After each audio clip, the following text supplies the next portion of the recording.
우리 함께 사도신경 고백하시면서 하나님께 예배 드리겠습니다. 나는 전능하신 아버지 하나님 천지의 창조주를 믿습니다. 나는 그의 유일하신 아들 우리 주 예수 그리스도를 믿습니다. 그는 성령으로 잉태되어 동정녀 마리아에게서 나시고 본디오 빌라도에게 고난을 받아 십자가에 못 박혀 죽으시고 장사된 지 사흘 만에 죽은 자 가운데서 다시 살아나셨으며 하늘에 오르시어 전능하신 아버지 하나님 우편에 앉아 계시다가 거기로부터 살아있는 자와 죽은 자를 심판하러 오십니다. 나는 성령을 믿으며 거룩한 공교회와 성도의 교제와 죄를 용서받는 것과 몸의 부활과 영생을 믿습니다. 아멘.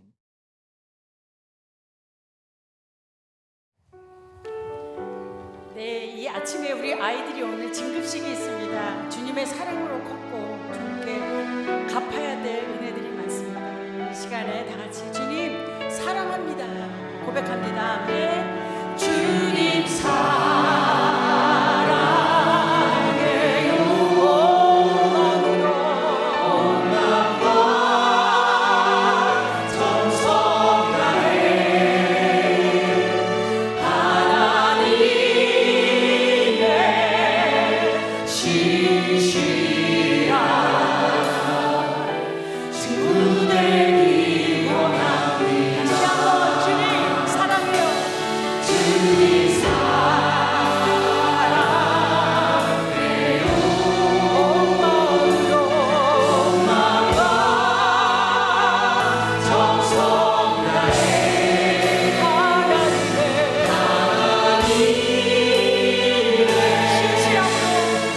Jesus.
주시옵소서. 아버지, 이 자리에 저희가 있습니다.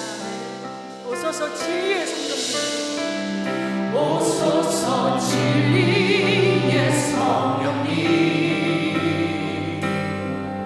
이 땅을 들며 임하소서. 거짓과 탐욕 죄악에 무너진 우리 가슴 적게 다시 한번 고백해볼까요? 오소서 진리의 성령님이여, 오소서 진리의 이 땅을 들며 이 교회를 흔들며 임하소서. 이 땅을 들며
지금도 살아계셔서 역사하시는 하나님 아버지 감사합니다. 우리 자녀들이 한 학년씩 진급하며 할아버지, 할머니, 온 가족이 함께 모여 주님께 예배로 영광과 찬양을 올려드립니다. 사랑의 하나님, 이제는 우리 1.5 세대들이 장성하여 하나님의 가정을 이루고 이들의 2세인 유아부, 유치부, 초등부의 자녀들과 하나님이 주시는 꿈을 가슴에 품고 나아갈 수 있도록 중고등부, 청년부 자녀들을 인도하여 주시는 하나님의 은혜에 감사드립니다. 또한 이곳에 믿음의 뿌리를 심으시며 헌신하였던 할아버지, 할머니들을 하나님 말씀에 따라 잘 공경하며 섬기는데 저희들이 부족함이 없도록 인도하여 주시옵소서. 하나님 아버지, 이 시간 하나님 앞에 저희들 모두 내려놓고 회개하며 진정으로 주님만을 믿는 자녀가 되기를 간절히 간구합니다. 저희에게 은혜를 더하여 주시옵소서. 믿음 안에서 서로 더욱 격려하고 위로하며 하나님께 모든 영광을 올려드리는 삶 되게 하여 주시옵소서. 성령님, 저희 모두를 강건케 지켜 주시옵소서. 성령 하나님, 의인의 강구는 역사함이 크다고 말씀하셨습니다. 이 시간 각 가정마다 답답하고 복잡하고 막힌 부분들을 주님께 간절히 간구하며 기도하오니 모든 한인장로교회 성도들에게 임재하셔서 한 사람도 그냥 빈발로 돌아가지 않고 1대1로 저희들을 다스려 주시고 간섭하여 주시옵소서. 성령 하나님, 저희들을 터치하여 주시옵소서. 금년에도 각 사역원, 각 기관, 새로 편성된 허브를 중심으로 잘 소통하고 협력하여 모든 사역에 하나님이 기뻐하시는 저희들의 봉사와 헌신이 되게 하여 주시옵소서. 능력의 하나님, 신관을 건축하는 일에 노력하고 있는 중입니다. 노예, 외부 관련 업체, 시청 담당 부서에도 함께 하셔서 모든 과정이 원활하게 잘 진행되게 하여 주시옵소서. 또한 부족한 환경 속에 인도네시아 김한성 유수님 선교사님과 여러 협력 선교지 선교사님들의 가정을 지켜주시옵고 부족함이 없도록 필요한 부분들을 채워주시옵소서. 성령 하나님, 저희들을 목양하고 계신 배수희 담임 목사님과 교육자분들의 영역의 강건함을 허락하여 주옵시고 오늘 전하시는 말씀에 성령 하나님 함께 하셔서 저희들 영혼이 변화되고 희망찬 한 주가 되게 하실 줄 믿사오며 예수님 이름으로 기도드립니다. 아멘. 오늘 2부 예배는 현재 진급 온가정 예배로 드리고 있습니다. 중고등부 아이들, 또 제2키즈 아이들, 졸업한 아이들, 광고를 다 마친 후에 졸업식을 짧게 하도록 하겠습니다. 새가족 양육가정 오늘부터 점심 식사 후에 많이 계셔서 본당에서 하도록 하겠습니다. 오늘 새가족 양육가정 후에 목양실에서 정기당회 하도록 하겠습니다. 계속 광고 드린 대로 종칼빈 신학교는 이번 주부터 이제 개학입니다. 화요일 어성경, 또 주일 또 2가지 모임 기억해 주시기 바랍니다. 오늘 저녁에는 1차 교사대학이 있습니다. 우리 모든 교사분들 참석하실 줄로 믿습니다. 초등학교 아이들을 위해서 말씀 암송 프로그램 어와나라는 아주 유명한 미국의 많은 이민교회들이 거의 다 하죠. 하는 우리 교회도 10년 동안 했는데요. 코로나 때문에 멈췄다가 2월 16일부터 다시 개강합니다. 저희 교회에서는 목요일마다 합니다. 방학은 쉬고요. 아주 아이들에게 인기가 높습니다. 우리 초등학교 아이들 혹시 등록 안 하신 분들 있으시면 광고 들으시고 또 사무실에서 또 등록해 주시기를 부탁드리겠습니다. 화요 여성 중보기도는 이번 주가 아니고 이번 주는 제가 목회자 협의회 가고요. 다음 주 21일부터 시작합니다. 저희 교회는 화요일마다 오전 10시에 여성분들 모여서 교회를 위해서 기도하는 모임이 있습니다. 함께 많이 참여하시기 바랍니다.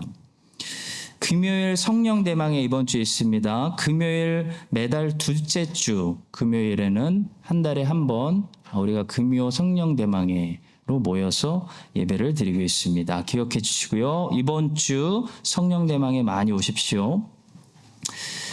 저희가 파송 선교사가 인도네시아 발리 지역에 계신데요.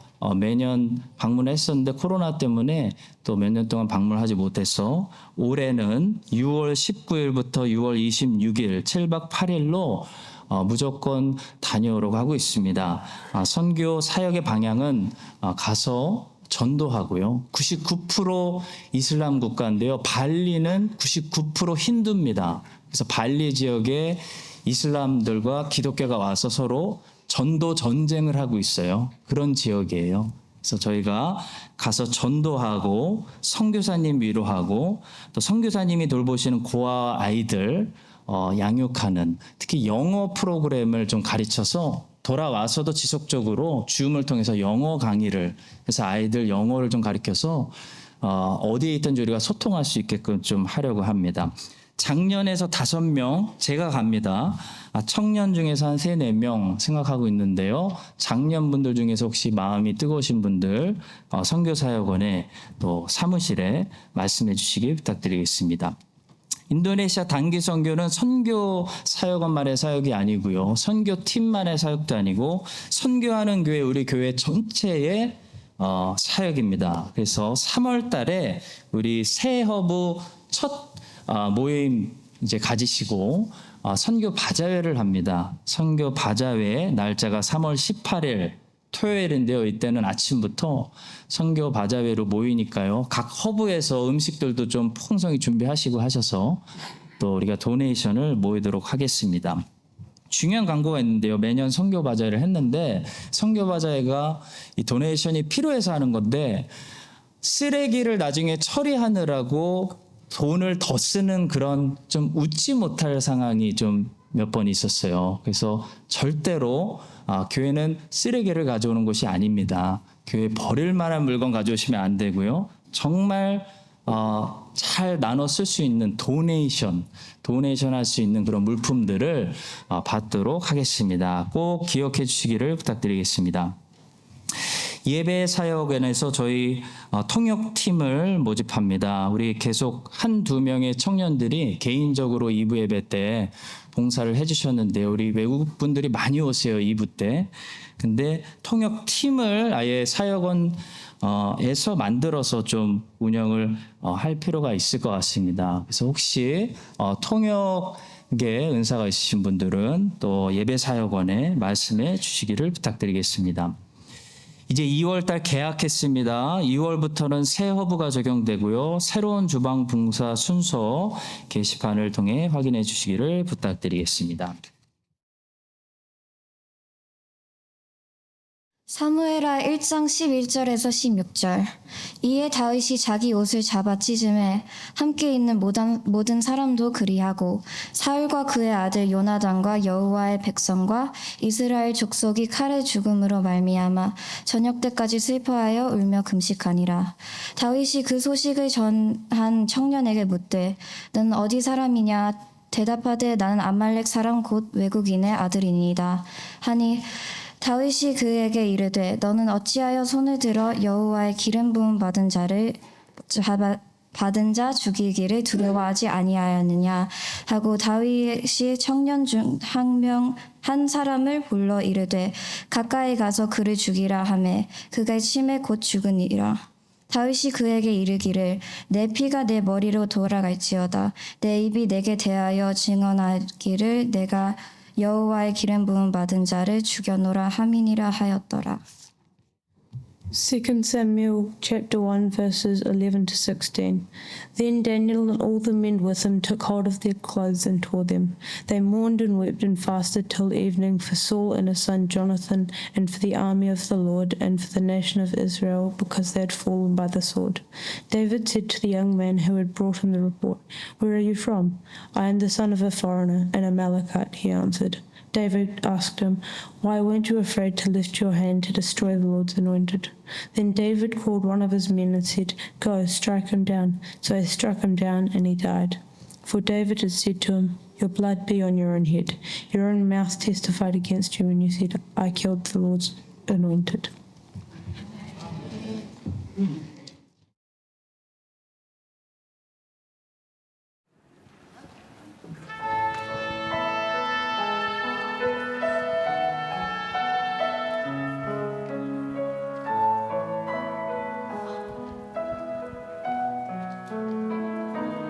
Bless the Lord, oh my soul, oh my soul. Worship His holy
하나님 감사합니다. 우리에게 성실하신 하나님을 찬양합니다. 경배합니다. 우리는 신실하지 못한데 이번 한 주도 우리를 지키시고 또 필요한 것들을 채우시며 주님 앞에 나오게 하여 주심을 감사합니다. 예배를 받아주시고 주의 백성들이 드리는 헌금을 기쁨의 제물로 받아주시고 하나님 이것이 사용되어질 때 주의 백성들의 달란트와 은사와 생명이 사용되어질 때 예수님의 복음이 뉴질랜드에 전도되고 예수 그리스도의 말씀이 다음 세대에 뻗어나가는 놀라운 선교의 역사가 있게 하여 주시옵소서. 주의 백성들의 기름병을 보시고 창고를 보셔서 새로운 것으로 풍성한 것으로 다시 넘쳐나게 채워 주시옵소서. 감사하며 예수님의 이름으로 기도합니다. 아멘.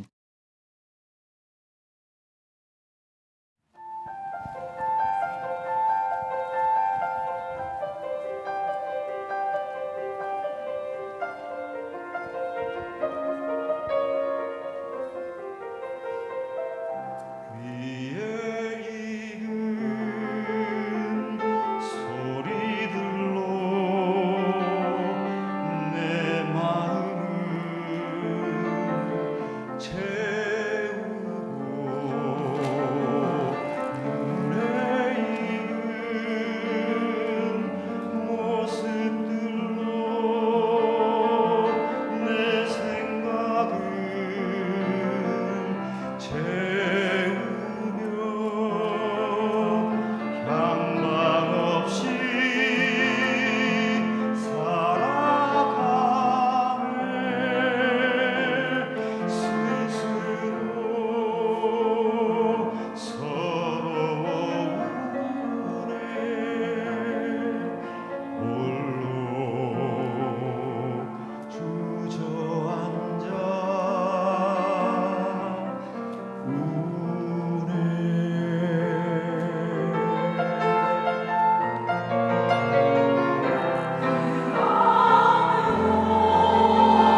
오늘부터 드디어 사무엘하 성경을 묵상하는데요.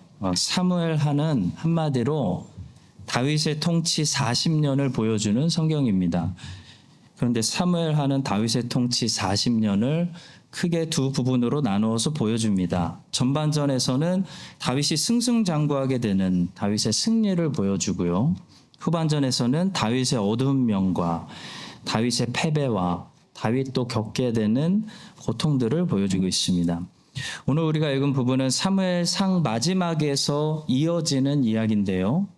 원수 사울이 죽었다는 소식을 들은 다윗이 반응하는데 보통 사람들과 차원이 다르게 반응합니다.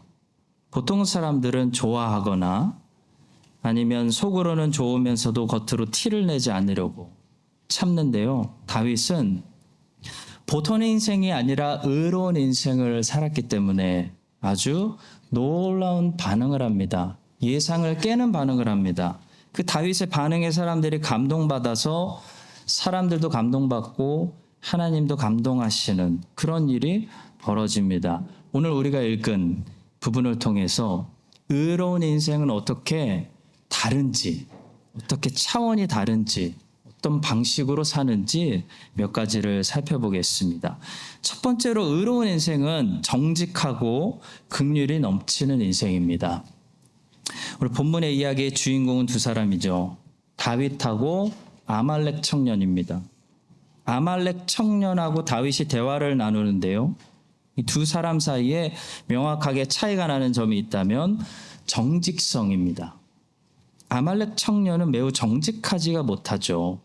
그는 진실하고는 거리가 먼 사람입니다. 이 청년은 지금 다윗에게 아부하려고 찾아왔습니다. 청년인데 벌써부터 어쩜 일이 망가졌을까? 이 청년을 보면서 마음이 참 안타깝습니다.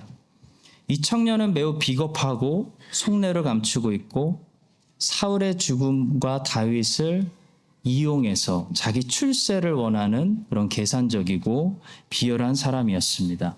그는 거짓말을 하고 있습니다. 사실은 사울이 자살했는데요. 자기가 죽였다고 다윗에게서 이쁨을 받아서 출세하려고 지금 나타난 거죠. 그가 거짓말하고 있는 6절부터 10절까지 들어보시면 너무 능숙합니다. 너무 거짓말에 익숙합니다. 그래서 사실이 아닌 이 꾸며낸 이야기를 정말 사실처럼 술술 이야기하고 있는 것을 볼 수 있습니다. 그의 이야기가 너무나 사실처럼 들려가지고 우리는 사무엘상 끝에서 들은 이야기, 곧 사울이 자살했다는 사실을 잊어버리고 이 아말렉 청년이 죽였다고 착각할 때도 있습니다. 그 정도로 이 아말렉 청년은 청년인데도 정직과 거리가 멀고 진실하지 못한 그런 사람이었습니다. 이 청년 결국 어떻게 됐을까요? 다윗으로부터 처형당했습니다. 자, 반면에 본문에 나오는 다윗을 보세요. 다윗은 일단 첫 번째로 매우 정직한 사람입니다. 다윗은 진실로 승부하는 사람입니다. 사울이 죽었다는 소식을 듣고 다윗은 진짜 슬펐습니다. 그래서 울고 진심으로 시와 노래를 쓰고 금식한 것이지 지금 백성들에게 잘 보이려고 내가 이렇게 긍휼이 많은 사람이야. 내가 원래 사울에게 반역하지 않았어요.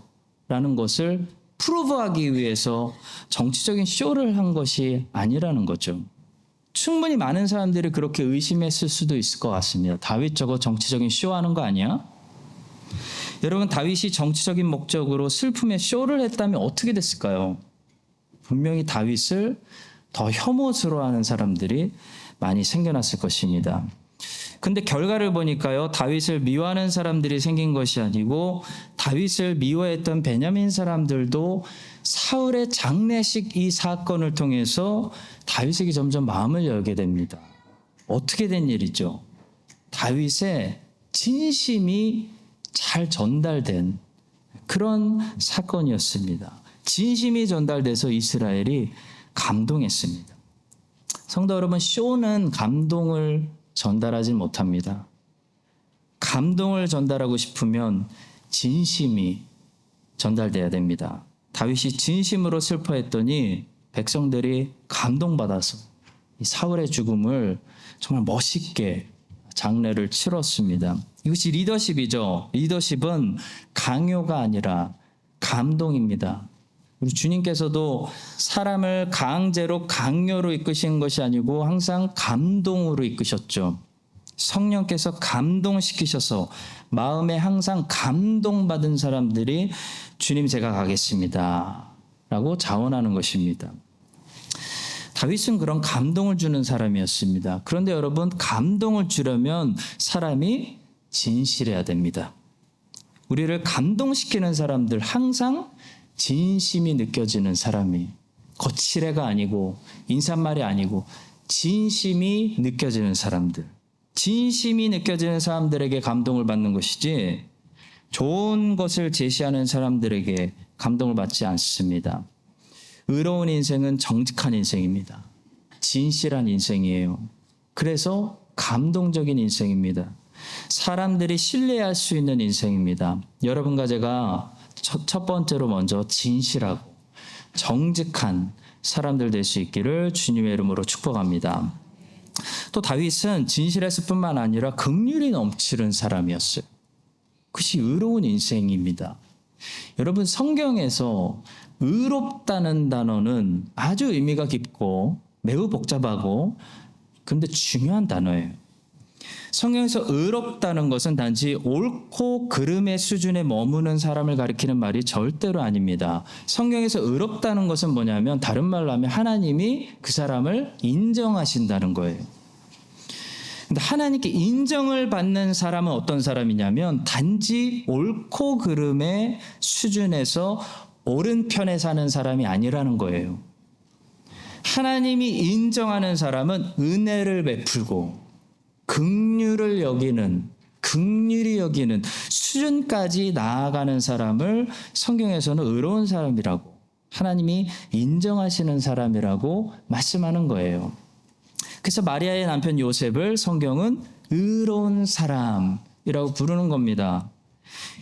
요셉이 완벽하기 때문이 아니고 요셉은 마리아를 덮어줄 수 있는, 은혜를 베풀고 마리아를 긍휼히 여기는 그런 사람이었다는 거죠. 본문에서도 다윗의 의로운 인생은 어떻게 나타나고 있습니까? 사울의 죽음을 보면서 사울을 불쌍히 여기는 거예요. 사울에게 안 베풀어도 되는 은혜와 넘치는 긍휼을 베품으로 다윗의 의로움이 나타나고 있는 것입니다.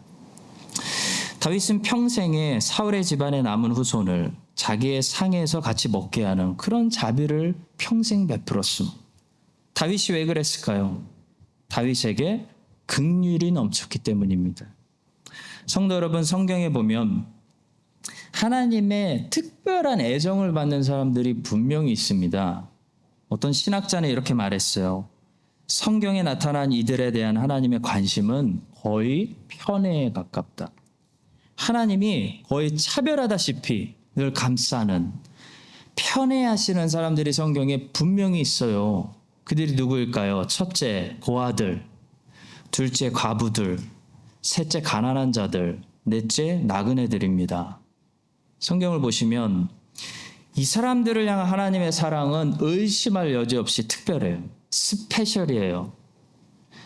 하나님은 어떠한 경우에도 이들을 보호하시고 감싸십니다. 자, 그러면 공평하셔야 되는 하나님께서 이렇게 특별한 사랑으로 사랑해 주시는 것을 우리는 어떻게 해석해야 될까?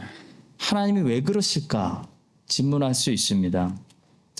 이동원 목사님은 이에 대해서 이런 생각을 하셨어요. 하나님이 이들을 특별히 편애할 수밖에 없는 이유는 하나님의 속성 때문이라고 생각하는데 어떤 속성 때문일까요? 바로 하나님의 긍휼 때문입니다. 약자를 보실 때마다 이 하나님의 속성이 있는데요. 속성 중에 긍휼히 여기는 속성이 있다는 거예요. 그 긍휼이 작동해가지고 약한 자를 생각하시는 하나님의 그 풍성한 긍휼 때문에 하나님은 고아와 과부들, 가난한 자들, 나그네들을 특별히 주목하실 수밖에 없다는 겁니다. 의로운 인생은 어떤 인생일까요? 의로운 인생, 옳은 인생일까요? 옳은 인생은 아직 성경이 말하는 하나님이 인정하시는 의로운 인생이 되기에는 부족합니다. 우리는 당연히 옳아야 됩니다. 옳고 그름은 마지막 단추가 아니라 첫 단추입니다. 당연히 옳아야 돼요. 근데 옳은 후에 거기서만 머물면 안 됩니다. 하나님의 성품을, 속성을 닮아서 불쌍히 여기고 긍휼을 베풀 줄 아는 그런 사람들이 돼야 한다는 것이에요. 그것이 다윗의 인생이었어요. 평생 다윗이 살았던 인생이고 의로운 인생이고 하나님 마음에 합한 하나님이 인정하시는 인생입니다. 여러분과 저의 삶도 그랬으면 좋겠습니다. 마리아를 옳고 그름으로만 판단할 것이 아니고요. 거기서 더 나아가서 마리아 진짜 불쌍하다. 내가 져주고 봐줘야지. 라는 마리아를 긍휼히 여겼던 그런 요셉과 같은 의로운 인생들 될 수 있기를 주님의 이름으로 간절히 축복합니다. 두 번째로 의로운 인생은 당연히 하나님의 나라를 먼저 생각하는 인생이에요. 다윗은 끝까지 사울하고 전쟁하지 않았습니다. 근데 여러분, 다윗이 전쟁을 싫어하는 평화주의자여서 사울과 전쟁 안 한 게 아니에요. 사무엘하를 이제 조금만 더 읽어보면 다윗은 전쟁을 엄청 많이 하고요. 전쟁을 잘합니다. 주변 국가들 다 굴복시킵니다. 조공바치게 합니다. 그러니까 다윗이 지금 전쟁을 못해서 싫어해서 평화주의자여서 사울하고 안 싸운 게 아니라는 거죠. 다윗이 왜 안 싸웠냐면 다윗은 여호와의 전쟁만 싸우는 사람이에요. 자기를 위해 전쟁을 하는 사람이 아니었다는 것입니다. 성도 여러분, 여호와의 전쟁은 싸우지 않으면서 자기를 위해 전쟁하는 사람들이 얼마나 많은지 몰라요. 하나님이 골리앗에게 욕을 들으실 때 다 잠잠해요. 대부분의 사람들이 잠잠합니다. 근데 자기가 욕 먹을 때 목숨 걸고 싸우는 거예요. 다윗은 반대로 했습니다. 다윗은 여호와를 욕하는 골리앗을 살려둘 수가 없었습니다. 다윗은 그와 싸워야만 했어요. 근데 그런 다윗이 사울하고는 어쩐 일인지 끝까지 전쟁을 하지 않습니다. 여호와를 위해서는 얼마든지 싸워도 자기를 위해서 전쟁하지 않겠다는 거예요. 다윗은 자기를 생각하지 않고 하나님 나라를 생각하는 그런 의로운 인생을 살았습니다. 팀 켈러 목사님이 쓴 로마서 강해 설교 책이 있습니다. 팀 켈러 목사님 그 책의 제목을 이렇게 지었어요. Romans for you. 당신을 위한 로마서. 여러분, 로마서는 어떤 책입니까? 복음을 가장 조직적으로 설명한 책이죠. 복음의 정수라고 부를 수 있는 책이 로마서예요. 그런 로마서는 누구를 위한 책일까요? 바로 당신을 위한, 여러분과 저를 위한 책이라는 거예요. 그래서 책 제목이 당신을 위한 로마서. 참 잘 졌습니다. 그러나 그 책 속에서 팀 켈러 목사님은 정작 복음을 설명하기 시작하면서 여러분과 저에 대한 얘기는 하나도 하지 않아요. 복음을 설명하기 시작하면서 복음의 본질에 관해서 아주 중요한 사실을 말씀합니다. 복음의 내용은 그의 아들에 관한 것이다. 복음의 중심에는 예수님이 있다. 우리가 아니라 그분에 관한 것이다.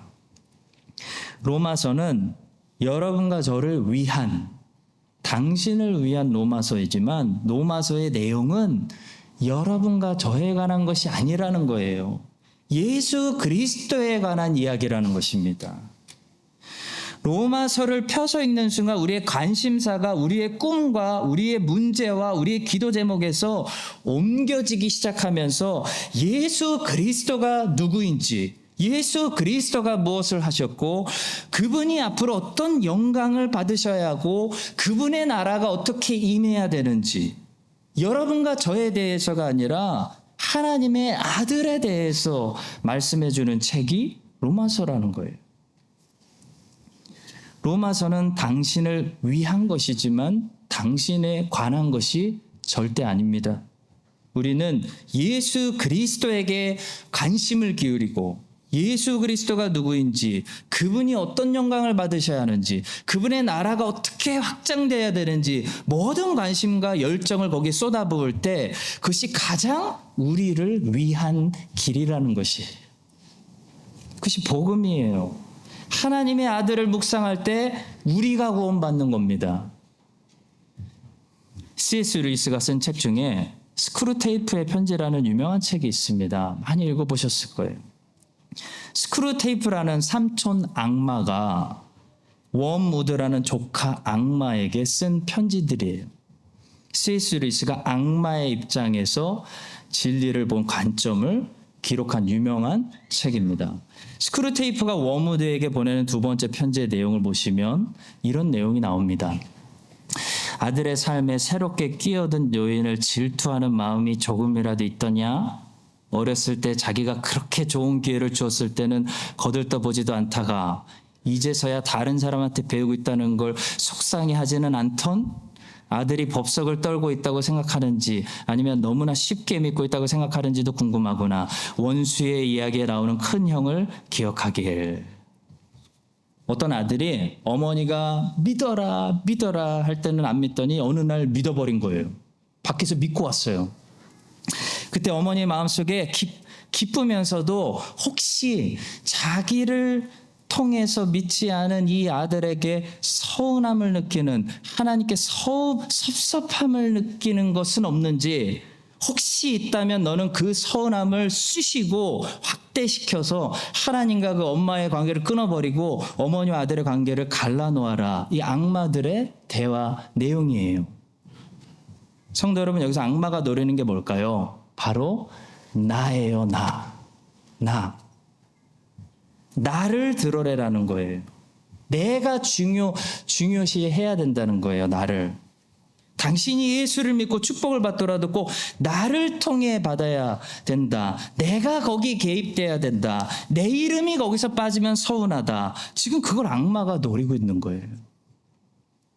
사도 요한도 이런 교만의 늪에 빠진 적이 있습니다. 이게 대단한 유혹의 늪이거든요. 다른 제자들이 자기들을 통해서 사역하지 않는 걸 보고 그들이 귀신 쫓아내고 있는데도 불구하고 그들을 책망하고 멈추려고 했습니다. 그만 사역하십시오. 사도 요한 마음 안에 어떤 죄가 발동한 거예요? 나라는 죄가 발동한 거예요. 하나님의 나라만 생각하면 지금 경사날 일인데도 불구하고 나를 생각하기 때문에 경사가 되지 않고 뭐가 돼요? 슬픔이 되는 거예요. 싫은 거예요. 여러분, 저도 목사가 돼서 많이 가르쳐 보니까 진짜 이런 경우에 사람 마음이 섭섭함이 들어오더라고요. 매주 제가 가르칠 때는 꿈쩍도 안 하더니 어떤 강사가 1년에 딱 한 번 와서 딱 한마디 했는데 무슨 새로운 사실이라도 발견한 것처럼 반응하는 사람들을 볼 때 인간적으로 저도 사람이라 서운해요. 참 서운하다. 여러분, 왜 서운한 걸까요? 그 서운한 마음의 근원이 어디서 나올까요? 나에서 나오는 거예요. 나만 죽으면 되는 거예요. 나만 사라지면 돼요. 하나님 나라가 지금 확장되고 성도들이 은혜 받고 그랬는데 경산할 일이죠. 왜 슬퍼할 일입니까? 근데 내가 살아있으면 첫째 아들처럼 지금 동생이 돌아왔는데 경산할 일이 아니라 그게 큰일 날 일이에요. 슬픈 일이에요. 성도 여러분, 진정한 겸손은 무엇일까요? 나를 생각에서 지우는 것입니다. 내가 나의 관심사에서 멀어지는 것이고 내가 나의 검색어에서 사라지는 것입니다. 초점이 바뀌는 거예요. 초점이 나에서 주님의 나라, 주님의 영광, 주님의 이름, 하나님의 백성, 하나님의 교회, 이걸로 바뀌는 것이 겸손이에요. 항상 우리 안에 숨어있는 인간이라 이 교만이 우리를 서운하게 만드는 거예요. 여러분, 교회, 제가 진리를 가르쳐드려요. 교회 모든 문제가 어디서 시작하는지 아세요? 섭섭함에서 시작돼요. 왜 서운할까요? 여러분, 서운한 이유는 숨은 교만 때문이에요. 나를 통하여 나 잊지 마 때문에 서운한 거예요. 다윗은 자기를 괴롭힌 원수에게 관심이 없으세요. 왜냐하면 자기에게 관심이 별로 없어요. 다윗의 오로지 관심은 하나님을 괴롭히는 원수들에게 있어요. 하나님의 원수들이 다윗의 원수들이 되는 거예요. 왜냐하면 다윗의 관심은 하나님께 있기 때문입니다. 그래서 사울에게 복수하지 않는 겁니다. 여러분과 저도 점점 더 우리의 이 관심사가 나에게서 멀어져서 오직 하나님의 나라를 생각하는 인생, 하나님에게 그 초점이 맞추어져 있는 인생, 그런 의로운 인생 살 수 있기를 예수님의 이름으로 간절히 축복합니다. 마지막 세 번째예요. 의로운 인생은 하나님이 되지 않는 인생입니다. 우리가 하나님이 되려갈 때가 너무나 많습니다. 구체적으로 언제 하나님이 되려고 할까요? 그 중에 하나는 판단하려고 할 때, 재판하려고 할 때 우리는 하나님이 되려고 하고 있는 것입니다, 여러분. 왜냐하면 우리는 재판장이 아니에요. 하나님은 이 중에서 한 사람도 재판장으로 세우신 적이 없어요. 하나님이 재판장이에요. 이 세상은 다 하나님의 세상이고요. 하나님의 세상을 판단하고 재판하실 분은 하나님이십니다. 다윗이 의로운 인생을 살았던 것은 다윗을 보니까 다윗도 평생 완벽하진 않았지만 한 번도 하나님의 자리에 앉으려고 하지 않았기 때문입니다. 다시 말해 다윗은 하나님께 최종 결론을 항상 맡기고 있어요. 최종 결판은 하나님께 맡기고 있어요. 자기가 재판한 적이 없습니다. 다윗이 그렇게 했던 것은 하나님을 두려워했기 때문입니다. 본문에서 다윗이 아말렉 청년의 말을 듣고 기가 막혀서 질문하는 거예요. 한 가지 단어를 가지고 질문해요. 바로 두려움입니다. 14절입니다. 다윗이 그에게 이르되 내가 어찌하여 손을 들어 여호와의 기름 부음 받은 자 죽이기를 두려워하지 아니하였느냐. 야, 너는 무섭지도 않냐? 이 말이에요.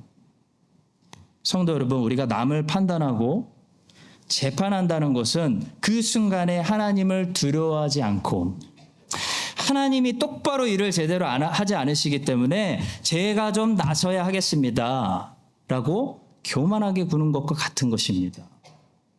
다윗은 그런 교만을 품지 않았습니다. 그것이 의로운 인생이에요. 옥하는 목사님은 자신의 요한복음 강해 설교 중에서 마지막 21장의 설교를 가장 아끼셨대요.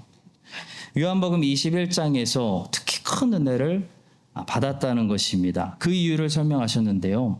21장에 나오는 예수님이 너무나 인간적이라는 거예요.